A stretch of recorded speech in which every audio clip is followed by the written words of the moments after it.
Hello. Hi. Hi. Hi. I've missed the two of you so much. Oh, I know.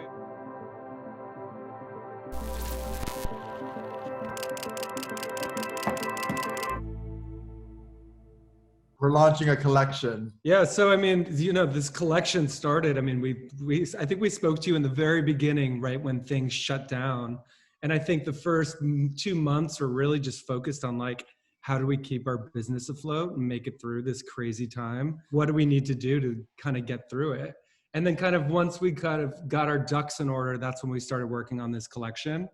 But it was interesting putting this collection together because it was very different from like any of our other processes. It feels like the most sort of personal collection in that we had no preconceived ideas of what it was going to look like when it was done. For the first time, we were just sitting in our studio, blank walls, just pencils and paper.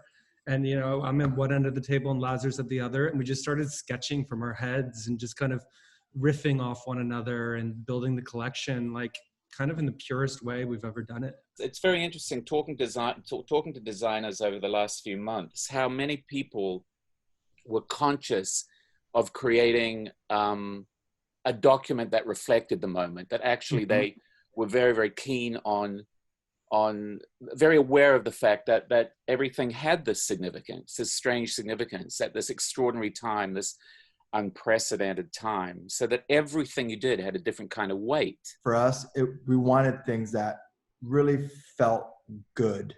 That was like basically the goal. Optimism and joy and something that you would own for the rest of your life. Something that felt lasting. For us, anything that felt throwaway felt completely wrong. It had to feel good against your skin, against your body.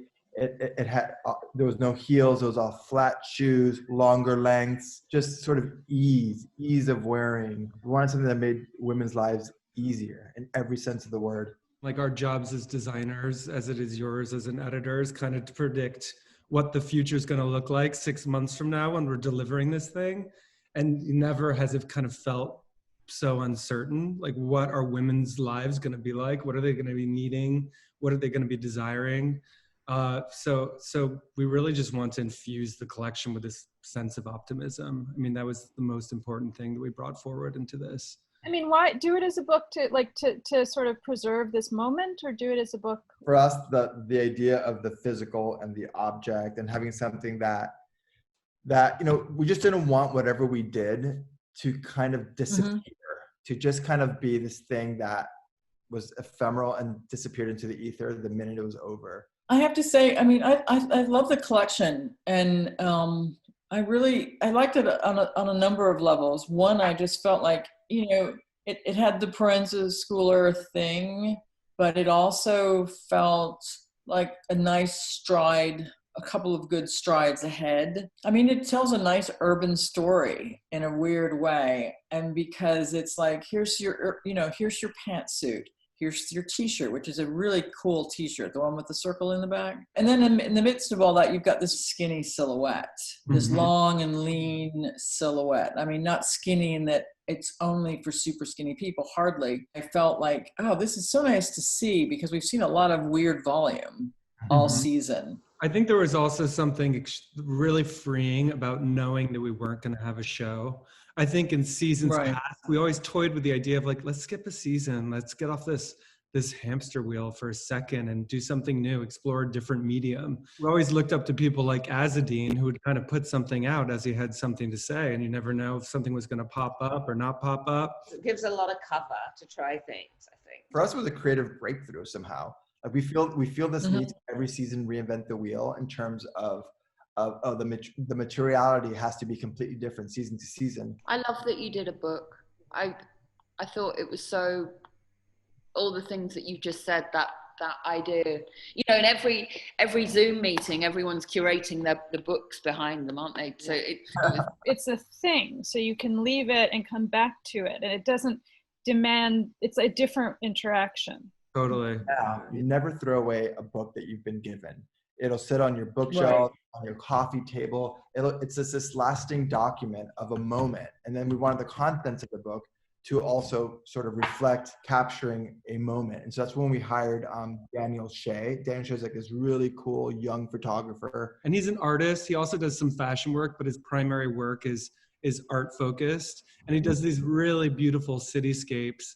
And we just loved the idea of doing this kind of documentation of New York. I mean, we're so specific to New York. It's our home. We wanted to work with a fully New York team. Local and global. Yeah, totally. We liked this idea of capturing this moment of time in New York that was so specific. I mean, I think it's been one of the darkest periods for New York, but I think there's a beauty as well, and we wanted to kind of evoke that in the pages of this book. I love that, the idea of chronicling the moment in New York. Mm-hmm. There's a real sort of realism. Mm-hmm. There's a pragmatism, and people know that things aren't going to be the same again. All New Yorkers right now miss New York, even if we're here.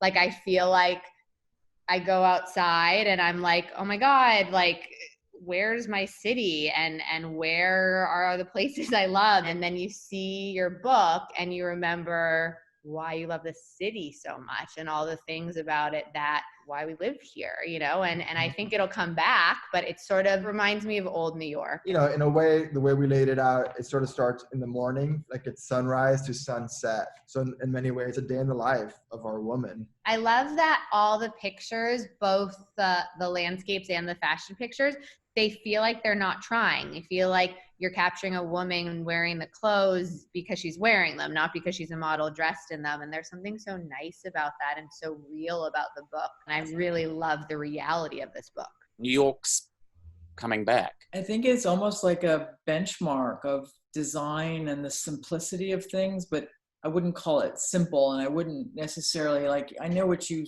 meant as far as things that were comfortable and easier, but it still has fashion all over it. And it's a very nice balance between giving something that feels like fashion, and also it has a nice, almost minimalist, somewhat modernist drive to it. That's what fashion is. Fashion, yes, we consume it digitally, but ultimately it's a physical thing that you interact with, that you wear, you touch it. Like, that is the ultimate function of clothes. This is such a moment, and this is of a moment. I mean, we're all living through now. There are so many markers that, you know, will be passed down or remembered by generations or referenced by generations. Another part of the process was picking fabrics, and normally we get all our fabrics from Italy. Italy was in shutdown when we started working on fabrics. So what we did is we had this huge archive of liability fabrics, whether it's leftover fabrics from production or sample yardage we've never used before. And I'd say 90% of the collection is all fabrics that we owned, and we upcycled everything and just kind of worked with local dyers in New York to re-dye colors. I love how you use, I think it's so clever that, I don't know if it's tie-dye, but it's just in certain parts of the... Yeah, our tie-dye factory that we've been doing our tie-dye with for years now is here in California, and they were open. How will that work with the deliveries then? How will that work when it goes into production? Well, stuff we just had sample yardage of, we've ordered production fabrics, and then some of the fabrics we had big lots of, so we're able to do the full production with those fabrics. And the stuff we go back to, it's like beautiful jersey and silks and wool gabardines and double-faced cashmeres and just beautiful things.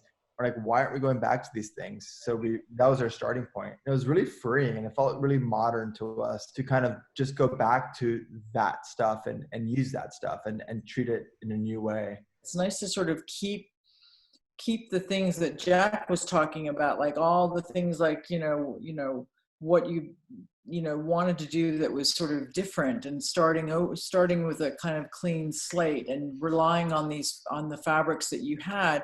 It's a good discipline, and you think, okay, how can we hold on to this going forward? It just feels like a more mature approach, and it's really closer to us and how we think and how we live and our personal aesthetic it's moving closer and closer and closer to us as individuals. And I think that's really important for us right now.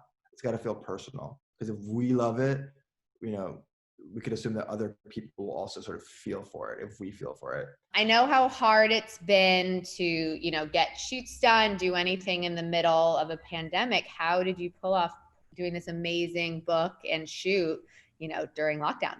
There's so many people involved in this. You know, we have the most amazing team back in the office who have been just so amazing to work with through this entire thing. People have been working from home mostly, but people have been coming to the studio as needed. You know, we also had amazing partners like IMG and L'Oreal who supported the project. There's just like a lot of different, you know, all the girls who worked on the project, from Bings to Saskia, the hair and makeup, Daniel, Brian. It was just a team effort like everything else. And what was great about it is that they were all from New York.